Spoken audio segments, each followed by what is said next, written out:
What's the best way to connect a CLT wall to your outer wall? Let's take a look at it.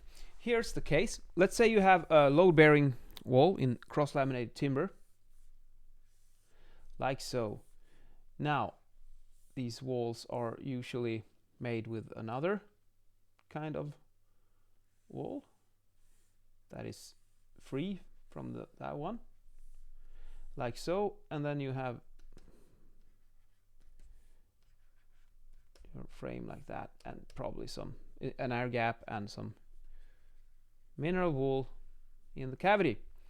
Okay, so now when you have the outer wall, and this one has perhaps an installation layer with 45s carrying 2 layers of gypsum on vertical load-bearing 195s, so it will be a layer like this. Now, the problem if you have your gypsum in your outer wall like this is that this is very prone to flanking transmission. You can get flanking transmission this way. Let's clarify here, CLT.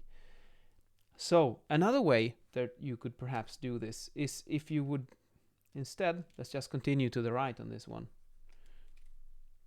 If you let it continue a little bit perhaps, and then you can do a solution like this instead. Now what happens?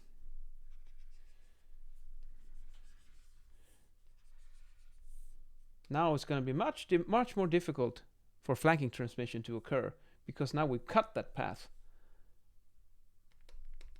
and it will have to go all the way out there, but it's not going to be as severe.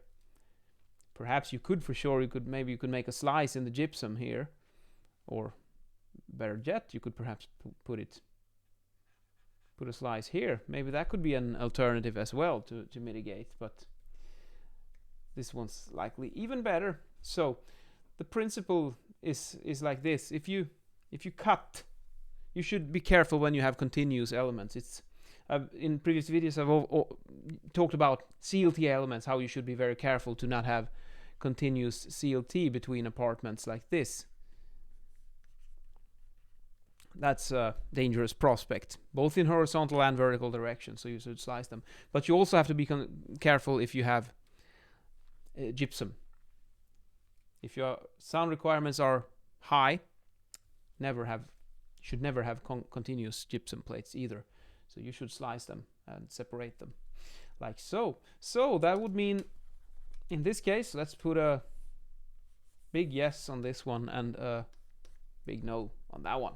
So that's how you could treat your flanking connection through the outer wall.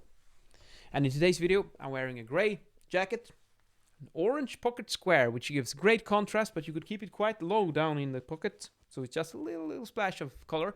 This patterned shirt is one of my favorites.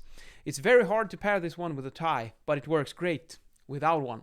This is a tieless shirt, if there ever was one.